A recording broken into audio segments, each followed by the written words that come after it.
President Trump gave a very moving speech on 9/11 yesterday. It was the kind of heartfelt, patriotic speech we have not heard in many years. Trump was in New York City when 9/11 happened and it deeply moved him. Trump's reaction to the 9/11 terrorist attacks while he was still just a private citizen, says everything about his love for this country. After those horrific attacks on the World Trade Center on September 11, 2001, Donald Trump campaigned to have the structures rebuilt with one major modification. Long before Trump would stun the world and become President of the United States, he desperately wanted to rebuild the World Trade Center one story higher to rub the faces of the terrorists in the greatness of America. In 2005, Trump wanted to make a strong statement that would show our enemies that we would not back down as a nation. President Trump ardently opposed the Freedom Tower that is now a fixture on the infamous Manhattan skyline. "If we rebuild the World Trade Center in the form of a skeleton, Freedom Tower, the terrorists win," Trump said in a speech.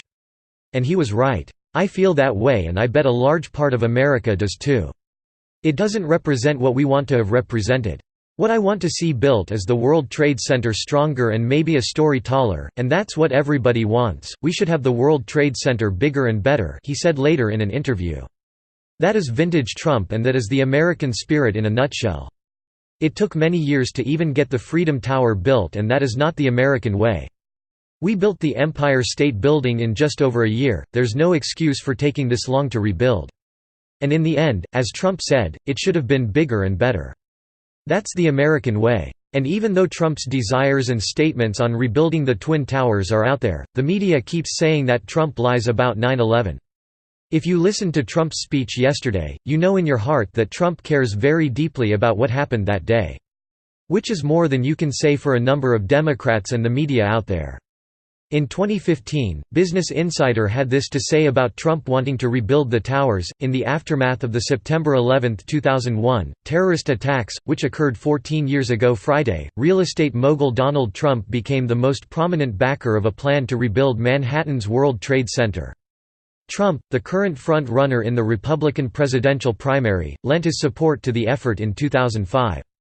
Among other things, he made media appearances during which he blasted the proposed Freedom Tower that was eventually built on the WTC site as disgusting. "It doesn't represent what we want to have represented.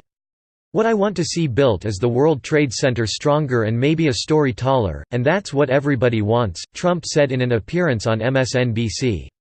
"It's just terrible what's happened in New York. We should have the World Trade Center bigger and better." The proposal to rebuild the Twin Towers, which were destroyed on 9/11, was the brainchild of structural engineer Ken Gardner. He created a plan to rebuild the buildings 5 stories higher with more modern safety features. Gardner's proposal also included a 9/11 memorial, made with panels from the original towers. In an interview with Business Insider Friday, Gardner said Trump reached out to him after seeing his model for the project, which he dubbed Twin Towers 2. Gardner had been discussing the plan on MSNBC and Trump encountered his model when he went on the channel for an unrelated interview. "He just realized, like most of the public did at the time, that was the solution," Gardner said of Trump. "It was just based on, in Israel, whenever a building was destroyed by terrorists, they put it back. And in this case, since the building was as old as it was, we were putting it back, but a modern version of it. That leaves no doubt about what President Trump wanted and what he thought would be the right course of action here. He wanted to make a bold statement that America can't be defeated and comes back bigger and better every time. The Israelis and Trump have it right, our leftists have it dead wrong.